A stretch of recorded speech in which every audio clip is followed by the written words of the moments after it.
오늘도 주님의 말씀을 통해 하나님 나라를 누리는 복이 있기를 주님의 이름으로 축원합니다. 우리가 지금 보는 부분들은 이제 베드로의 선교 여행 일정들을 보고 있습니다. 그 가운데 베드로가 앞선 본문에서 룻다와 욥바를 가게 되어지죠. 그곳에서 룻다에서는 애니아라는 중풍병자를 고치며 복음이 그 지역 사람들에게 전달되게 하였어요. 목적은 병을 고치는 데 있는 게 아니라 복음이 전달되는 거죠. 그래서 예수 그리스도를 믿고 참된 구원과 영생과 생명을 얻게 하는 거예요. 그리고 욥바의 다비다라는 여제자가 죽었을 때 사람들의 요청을 받고 그 지역에 가서 다비다를 살리게 되죠. 그리고 또 이 일을 통해 그 지역에 있는 사람들이 예수를 믿게 되어지는 놀라운 일들을 경험하게 되어져요. 우리는 항상 이 놀라운 일에 집중을 하지만 이 놀라운 일들을 왜 주셨느냐? 바로 복음을 전하기 위해, 예수가 그리스도라는 것, 하나님의 아들이시라는 걸 증명하게 하는 하나의 과정에 불과하다 그랬죠. 그리고 목적은 복음을 전하고 증거하는 데 있는 거예요. 그리고 이제 오늘 본문에 보면 아직 욥바에 있을 때지만 욥바에서 무두장이의 집에서 그가 머무르고 있을 때에 이제 가이사랴에 있는 이 고넬료의 요청을 통해서 이제 그곳에 가게 되는 그 이제 사전 이야기들을 우리에게 보여주고 있어요. 그래서 베드로가 앞서서 예루살렘에 머무르다가 빌립을 통해서 사마리아 사람들이 예수를 믿게 되자 그곳에 가서 안수하고 돌아오죠. 그게 바로 1차 베드로의 전도 여행이었다면 이제 2차로 룻다, 욥바, 가이사랴에 거치는 이 여정길에 올라 있는 거예요. 이것도 역시 그가 먼저 무언가를 계획하고 간 것 아니죠. 뭔가 철저히 내가 이번에는 여기 가고 저기 가고, 물론 그 은연중에 어떤 계획을 가졌는지는 몰라요. 그런데 룻다에 갔을 때 그가 욥바로 가고자 한 게 아니라 욥바에 있는 제자들이 와가지고 요청하여 가게 되어지죠. 이게 전부 다 누구의 인도하심이에요? 성령의 인도하심이에요. 우리는 성령의 인도하심을 따라갈 때 가장 복된 인생이 될 수 있어요. 가장 가치 있는 인생이 될 수 있어요. 우리가 의미 있는 삶을 살아가는 게 중요하죠. 허송 세월만 보내는 게 아니라, 시간만 보내는 게 아니라 그 시간들이 의미 있는 시간이었음을 돌아볼 수 있어야 되겠죠. 그래서 우리가 정말 가치 있고 의미 있는 삶을 살아가기 위해서는 성령의 인도하심을 따라 우리의 사명, 목적을 이루어가는 그런 삶이 되어져야 하는 거예요. 그래서 이제 오늘 본문에 들어오면서 가이사랴에 고넬료라 하는 사람이 있으니 이달리아 부대라 하는 군대의 백부장이라 이렇게 되어 있죠. 가이사랴에 고넬료라 하는 군부대의 백부장이 있었어요. 이 가이사랴라는 지역은 이 지역을 이제 가이사에게 바친 거예요. 그러니까 로마 황제에게 잘 보이기 위해서 이제 항구 도시를 마련하고 로마 황제 가이사에게 바친 거예요. 그래서 이름이 가이사랴라는 이름이 된 거예요. 그래서 가이사라는 이 지역을 만들었는데 이곳에는 이제 로마 총독의 관저가 있었고 또 로마 군부대도 주둔했어요. 그리고 이 로마 군부대는 이 총독의 관저를 지키는 경비대의 역할을 하죠. 그리고 여기가 이제 항구 도시이기 때문에 로마로 가는 거점 지역이에요. 그래서 대부분 이제 로마로 갈 때 배편으로 갈 때는 이 가이사랴에서 배를 타고 이동하게 되고, 로마에서 또 이쪽으로 올 때 배를 타고 가이사랴를 통해 들어오게 되는 거예요. 그렇기 때문에 이곳에 이제 로마 총독의 관저와 로마 군부대가 있는데 이달리아 부대라고 되어 있죠. 이게 이제 아까 우리가 뭔가 알듯한 말들이죠. 가이사랴, 이거는 가이사, 그러니까 케이사르의 원래 원 발음이죠. 그러니까 우리 성경의 이 발음이, 우리나라 말은 그 언어가 굉장히 다양한 발음을 낼 수 있어요. 그래서 원 그 지역의 언어에 가깝게 번역이 되어져 있어요. 그런데 영어는 완전히 이게 발음이랑 이런 게 다 달라요. 그러니까 아마 어원과 이런 걸 따라서 또 뭐 여러 가지 발음상 아마 그럴 거예요. 우리는 다윗인데 영어로는 뭐예요? 데이빗이죠. 이런 식으로 뭔가 많이 차이가 나요. 근데 원어는 다윗에 가까워요. 예수님도 헬라어 원문을 보면 예수스예요. 예수스. 그러니까 예수에 가깝죠. 우리말에. 근데 영어는 뭐예요? 지저스죠. 그러니까 완전히 발음이 달라요. 어떻게 보면 우리말이 더 원어에 가까워요. 그러니까 가이사도 우리는 가이사라고 하지만 영어로는 케이사르 이렇게 말하죠. 그러니까 가이사. 이달리아 하면은 어딜 것 같아요? 이게 바로 이탈리아예요. 이탈리아. 그러니까 그 당시에는 나라 이름이 이탈리아가 아니라 나라 이름은 로마였고 이탈리아는 그 반도의 이름이에요.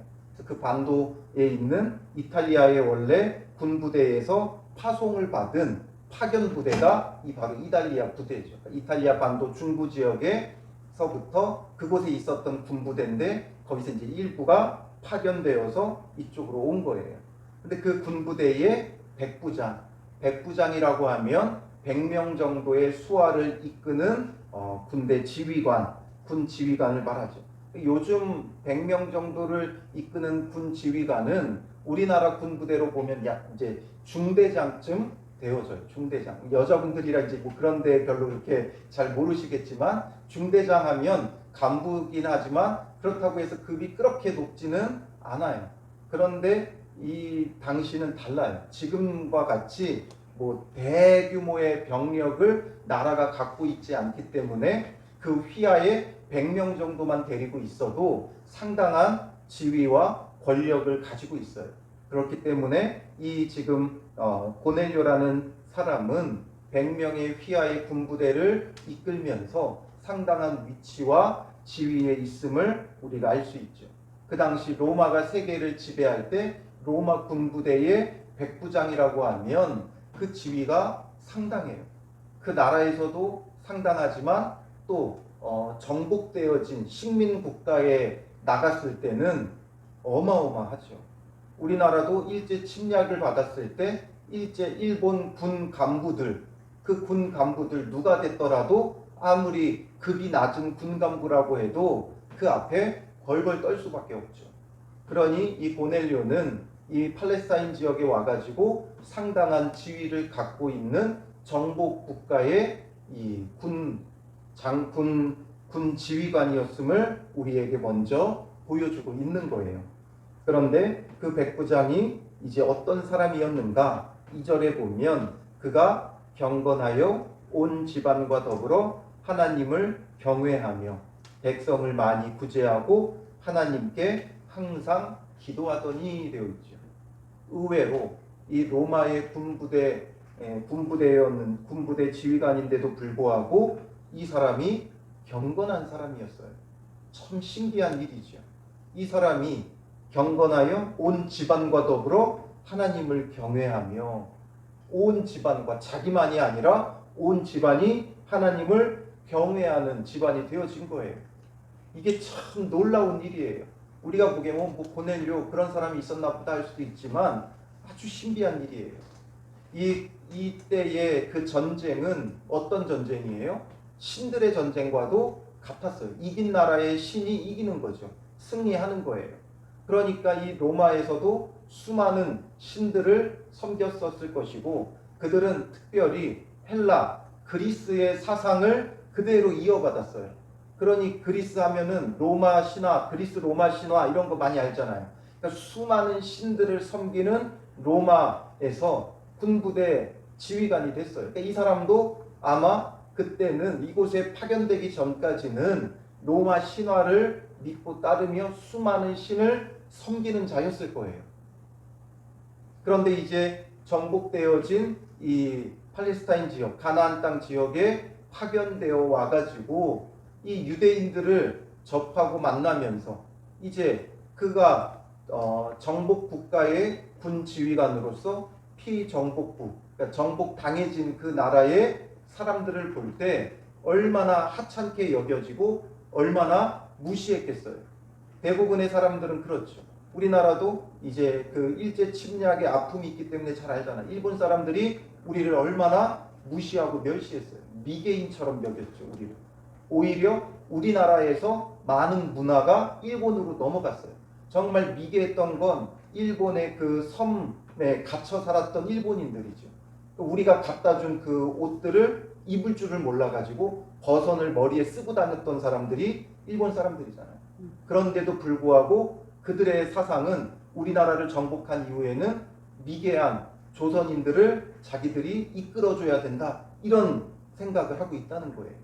그게 바로 정복한 나라의 정복국의 지위와 위치예요. 그러니 이 로마의 입장에서는 이 유대인들이 얼마나 미개하고 어리석고 무지하게 보였었겠어요. 그리고 자기들은 당대 최고의 철학인 헬라 철학과 그리스 사상을 이어받으면서 그 그리스 문화들을 받아들이면서 이제 유대인들을 미개한 그런 사람들로 보게 되었을 것이고, 또 성전을 중심으로 살아가는 그들의 그 모습이 어리석어 보였을 것이고, 그들이 믿는 신 로마에 비해 아무 힘없는 이 유대 나라, 유대 땅, 이스라엘 사람들, 그들이 믿는 신 아무것도 아닌 것처럼 여겨질 수도 있겠죠. 그리고 이 당시에는 어떤 문제도 있었어요? 당시 로마의 황제 칼리큘리가 이제 성전에다가 자기 초상화를 지성소에다가 걸려고 하는 그런 일들도 있었어요. 그러니까 굉장히 무시당하는 그런 때에 이 로마 군치위관인 고넬료는 하나님을 경외하는 자였다는 거예요. 그러나 이가 그렇다고 해서 완전히 유대교로 귀의했느냐? 그건 또 아니었어요. 할례 받지 않았어요. 유대교로 들어올 때는 할례를 받아야 돼요. 근데 나중에 보면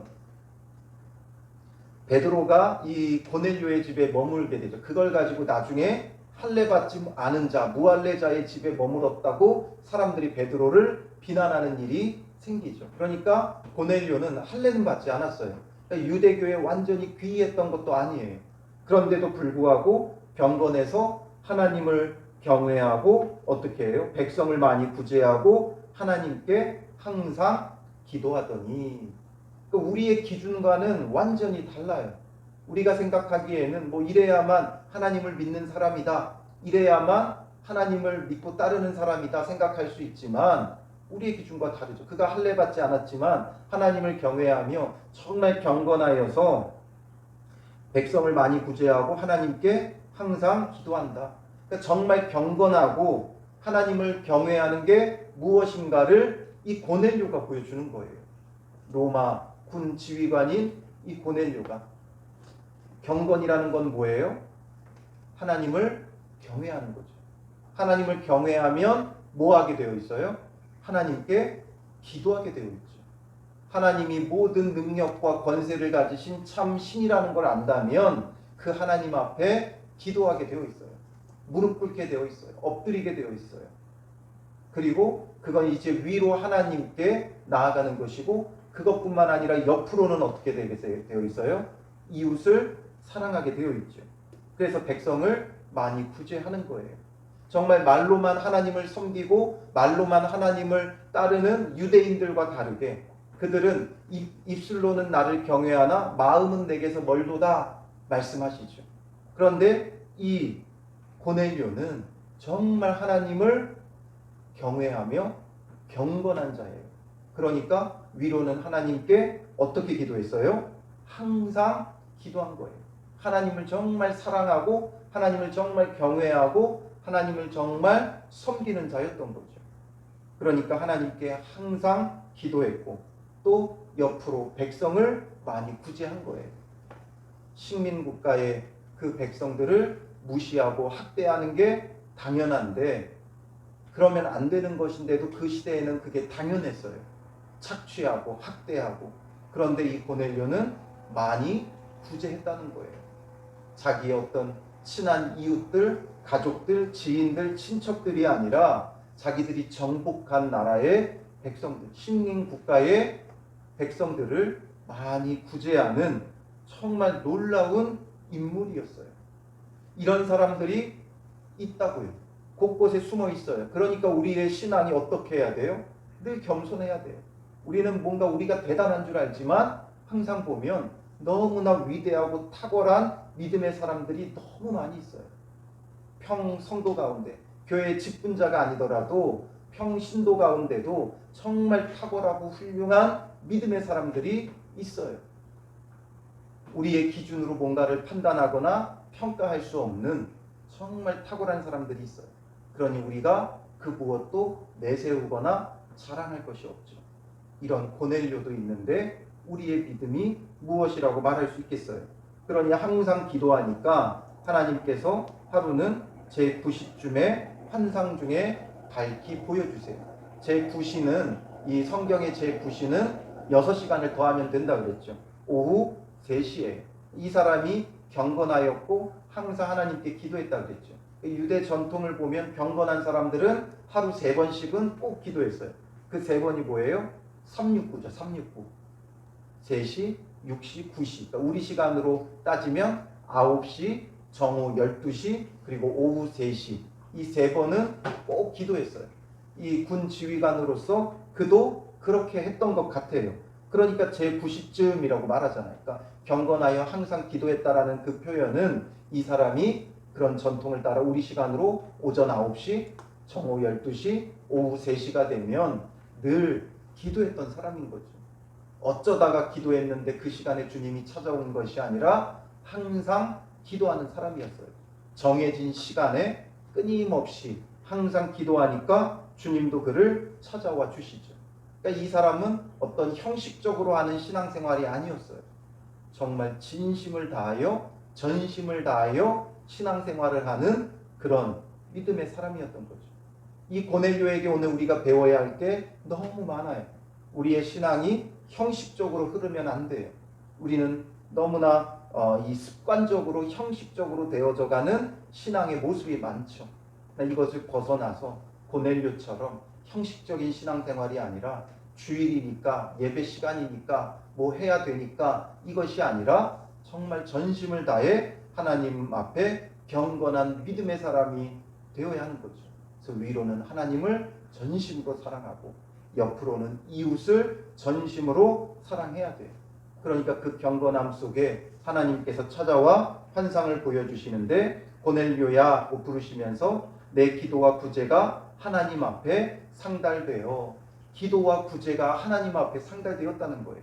기도만 하나님 앞에 상달되는 게 아니라 그 구제도, 많은 백성을 구제하고 돕는 것도 하나님 앞에 가는 거예요. 왜냐하면 헐벗고 굶주린 자에게 하는 것이 곧 내게 하는 것이라 예수님이 말씀하시죠. 그러므로 그런 정말 어려운 사람들을 구제하고 돕는 것, 그걸 예수님이 받으신다고요. 예수님께 상달되어지는 거예요. 그러니 교회 안에서만 열심히 무언가를 하는 게 중요한 게 아니라 위로는 하나님을 사랑하고 섬기며 예배하고 기도하고 이런 것들을 해야 되고 옆으로는 이웃을 많이 사랑해야 돼요. 이 두 가지가 다 되어야 되는 거죠. 율법도 하나님 사랑과 이웃 사랑이죠. 이것이 되어져야 하나님 앞에 상달되어지는 거예요. 그렇지 않고 교회에서만 열심히 신앙생활하는 건 뭐예요? 반쪽짜리밖에 안 되는 거죠.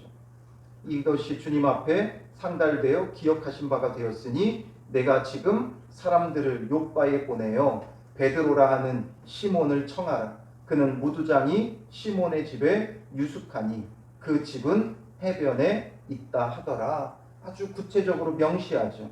베드로를 청하라는 거예요. 그래서 베드로를 통해 예수 그리스도를 전달받고 예수 그리스도를 믿고 그 집이 온전히 구원을 받게 하기 위한 거예요. 그러니까 이 고넬료는 어떻게 하나님을 믿게 됐는지 정확히 알 수가 없어요. 그런데 어찌됐든 이 지금 가나안 땅에 들어와 가지고 유대인들을 보니까 이들이 믿는 하나님에 대해서 이가 관심을 갖게 되었고 그 하나님을 인정하지 않을 수 없었던 거죠. 하나님을 섬기며 이렇게 살아왔는데 아직 예수님에 대해서는 이들이 알지 못했던 거예요. 그러니까 하나님의 아들이신 예수 그리스도를, 그의 경건함을 보며 하나님께서 전달해 주기 위하여 베드로를 요청하라고 말씀하신 거죠. 그러니 고넬료가 집안 하인 둘과 부하 가운데 경건한 사람 하나를 불러 이 일을 다 이루고 욥바로 보내니라. 지시하심을 따라서 욥바에 보내서 베드로를 청하게 하는 거죠. 그리고 이튿날 그들이 길을 가다가 그 성에 가까이 갔을 그때에 이제 이들이 요바에 가까이 왔어요. 그때에 이제 베드로는 뭐 하고 있어요? 기도하려고 지붕에 올라가니 그 시각은 제 6시더라. 베드로가 기도하기 위하여 지붕에 올라갔어요. 지붕에 올라갔는데 그 시간이 제 6시였다.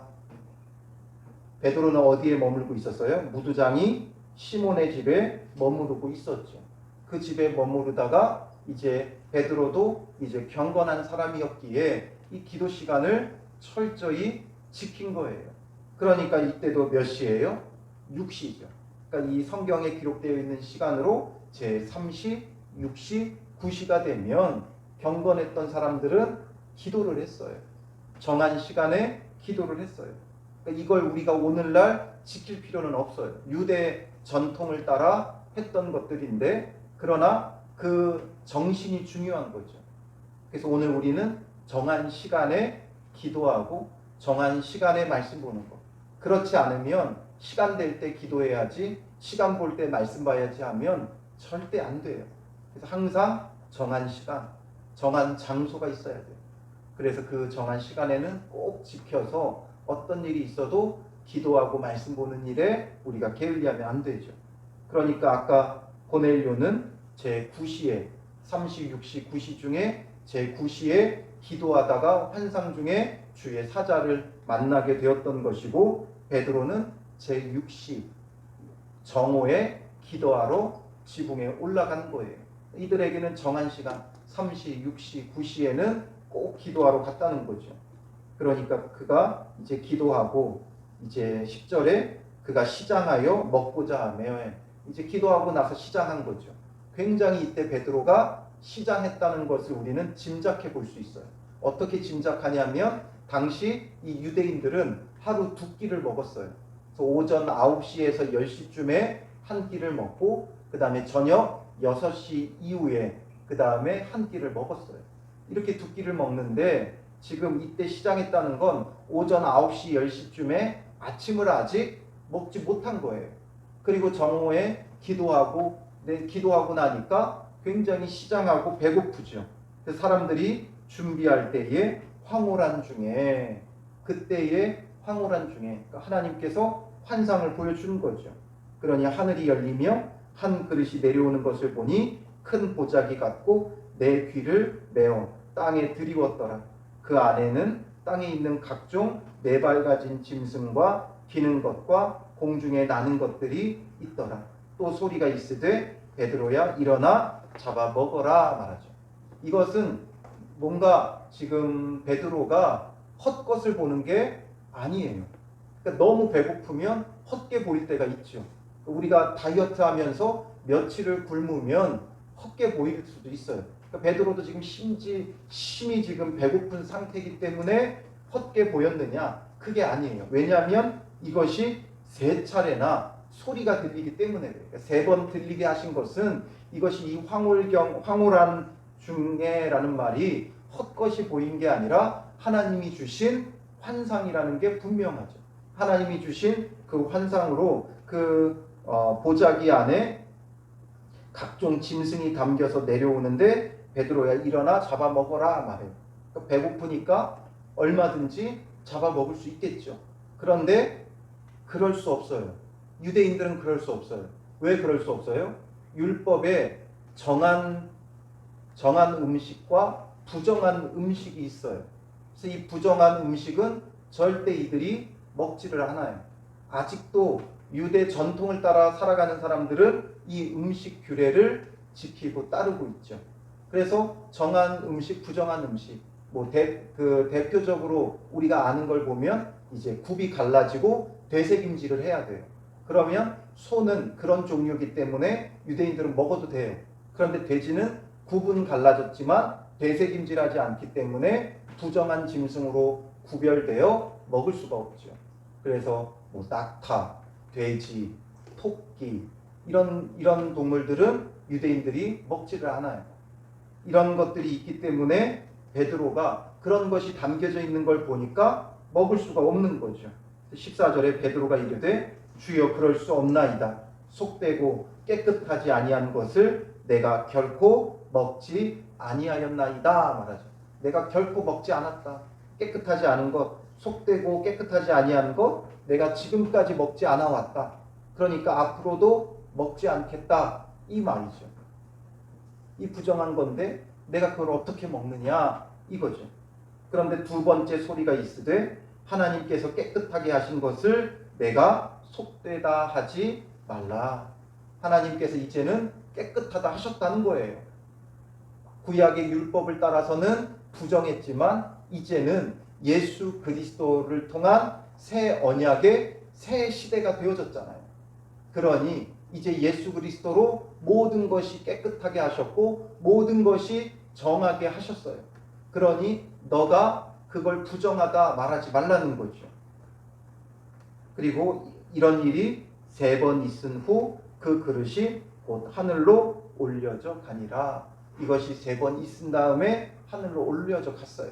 이것은 무엇을 말하려고 하는 겁니까? 단순히 먹는 거에 대한 이야기를 말씀하려고 하는 게 아니지. 이 사건은 이 기독교 역사에 아주 중요한 전환점이 되어지는 사건이에요. 기독교 역사, 초대교회의 역사에 중요한 순간을 꼽으라면 아주 대표적인 순간 중 하나죠.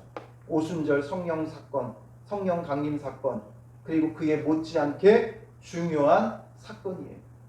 왜냐하면 이제 주님의 기준으로 바라보라는 거죠.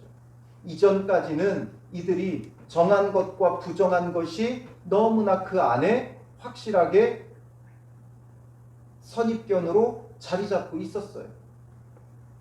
그러다 보니까 정하다 부정하다를 자꾸 누가 정해요? 자신들이 정하는 거예요. 율법에 근거한다고 하지만 결국에는 정함과 부정함을 자기들이 정해요. 그래서 자기들이 정해서 정한 사람들만 만나고 정한 사람들하고만 교제하고 교류하려고 하는 거예요. 깨끗한 사람, 정결한 사람 만나는 것 같지만 결국 그건 뭐예요? 내 마음대로인 거예요. 내가 좋아하는 사람만 만나고 내가 좋아하는 사람하고만 교류하겠다는 거죠. 그래서 이들에게는 이런 철저히 자기가 좋아하는 율법이라고 말하지만 율법의 기준하고는 다르죠. 그러니 언제는 사마리아에 갔잖아요. 언제는 사마리아인들은 부정하다 해서 그곳에 가려고 하지도 않았으면서 사마리아에 가서 그곳 사람들에게 안수해 줬었고 지금 또 베드로는 어디에 머무르고 있어요? 무두장이의 집에 머무르고 있잖아요. 무두장이는 뭐라 그랬어요? 가죽을 다루는 자. 이 당시 가죽을 다루는 자는 유대인들에게 부정한 직업으로 여겨졌어요. 왜냐하면 늘 짐승의 시체를 만져야 되기 때문에 부정하다고 여겼어요. 그런데 이 무두장이 집에 유숙하고 있으면서 이제 율법을 따라 그건 부정해서 먹을 수 없습니다. 이랬다 저랬다 결국에는 율법의 기준을 따라 살아가는 것처럼 보여지고 말씀의 기준처럼 살아가는 것처럼 보여지지만 결국에는 다 뭐예요? 자기 마음대로인 거예요. 자기 멋대로인 거예요. 자기가 보기에 좋은 거는 이건 말씀이다. 말씀에 순종하는 거다 말하면서 내세우면서 하면서 정말 중요한 건 하지 않는 거예요. 그랬던 대표적인 예가 뭐예요? 강도 만난 자의 비유죠. 강도 만난 자는 외면하면서 제사 드려야 된다고 가는 그 제사장 레위인들의 모습을 꼬집어 주는 거예요. 정말 중요한 게 무엇인가? 결국에는 우리는 말씀대로 말씀에 순종해서 외치고 내세우는 것 같지만 정작은 다 뭐예요? 자기 마음대로 자기 임의대로예요. 사마리아 땅도 갔었고 또 무두장이 집에도 머무르고 있는 베드로인데 그래놓고 또 이건 율법을 따라 부정하다고 못 먹는다 말한다는 거죠. 그러니 결국 무엇이 기준인가? 이걸 우리에게 다시 말씀해 주시는 거죠. 무엇이 기준인가? 하나님이 기준인가? 내가 기준인가? 예수님이 기준인가? 내가 기준인가? 이걸 우리는 늘 살펴봐야 되는 거예요. 그래서 예수님은 이제 이것을 깨끗하게 하셨다는 거예요. 하나님께서 이것을 이제 깨끗하게 하셨다는 거예요. 그러니까 받아서 먹으라는 거죠. 이건 단순히 음식만이 아니라 이제는 하나님의 기준으로 살아가라는 것이고 또 특별히 하나님의 그 기준에 있어서 이제 복음이 어디까지 전파돼야 되는 거예요? 땅 끝까지 전파되어져야 하는 거죠. 유대인만이 아니라 땅 끝까지, 이스라엘만이 아니라 땅 끝까지. 사도행전의 요절은 어디예요? 1장 8절이죠. 오직 성령이 너희에게 임하시면 너희가 권능을 받고 온 유대와 사마리아와 땅끝까지 이르러 내 증인이 되리라. 온 유대라는 건 뭘로 그들이 받아들였어요? 유대인으로 받아들인 거죠. 그리고 사마리아는 뭐로 받아들인 거예요?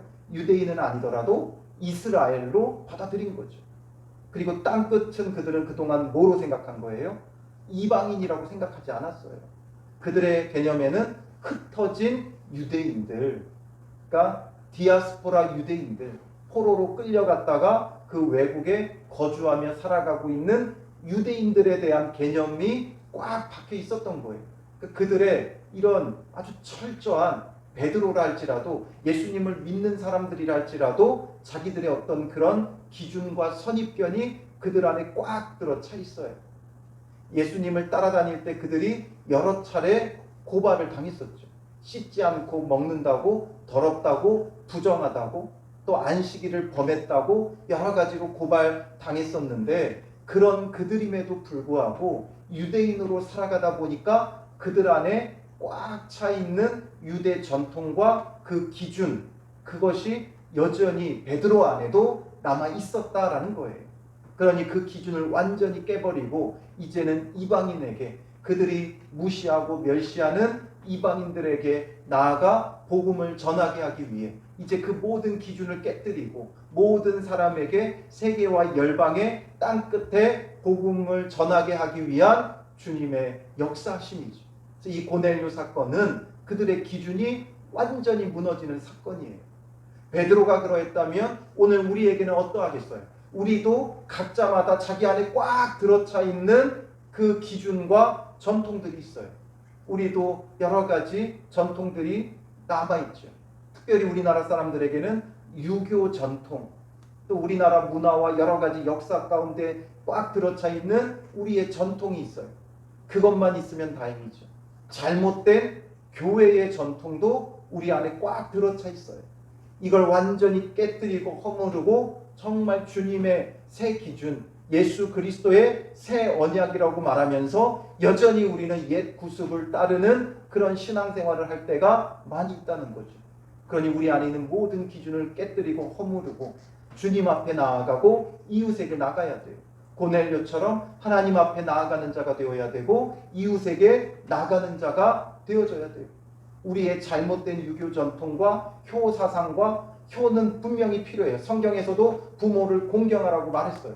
근데 잘못된 이런 어떤 제사 문화와 이런 것들이 우리 안에 여전히 꽉 들어차 있으면 안 된다는 거죠.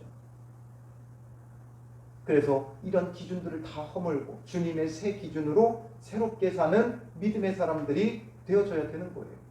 무엇이 정말 주님 안에서 거룩한 것인가 선한 것인가 바라봐야 되고, 또 우리에게는 그 누구에게도 선입견을 가지지 말고 다가가야 돼요. 우리도 모르게 저 상종도 못할 사람이다 말하는 그런 사람이 없어야 돼요. 상종도 못할 사람이라는 건 우리는 하나님을 비하하는 거예요. 왜냐하면 그 사람도 하나님의 형상으로 지음바 되었기 때문이죠. 그러므로 모든 사람을 귀하게 여기며 복음을 전하며 증거해야 돼요. 모든 사람이 복음을 받아들이지는 않아요. 그러나 우리는 모든 사람에게 나아가야 돼요. 주님께서 깨끗하게 하신 것이다 생각하고, 주님께서 선하게 하신 것이다 생각하고 모든 사람에게 다가가고 참된 사랑을 전해야 돼요. 이 고넬료는 자기의 식민국가의 사람들, 정말 종처럼 여기는 그런 사람들을 이렇게 구제하고 사랑하고 섬기며 다가간 거예요. 이 고넬료의 모습을 우리는 배워야 되죠. 오히려 고넬료가 유대인들보다 그리스도인들보다 지금 더 나은 신앙생활을 하고 있다는 것을 먼저 우리에게 서두에 보여주며 이제 그런 자들을 주님께서 귀하게 여기신다는 것, 그런 자들에게 예수 그리스도를 전한다는 그런 메시지를 우리에게 주고 있는 거예요. 그래서 이제 이 기점으로 이방인 선교가 활발히 벌어지게 되는 거예요. 그래서 예수를 믿게 된 게 오늘 우리예요. 여전히 그것에 갇혀 있었다면 복음은 유대인 안에 갇혀 있었을 거예요. 주님께서 새롭게 하셨고 오늘 우리도 그렇게 예수 믿었는데 우리가 선입견을 가지고 사람들을 대하고 바라보면 주님의 그 구원의 역사를, 구속사를 가로막는 자가 되어지는 거죠.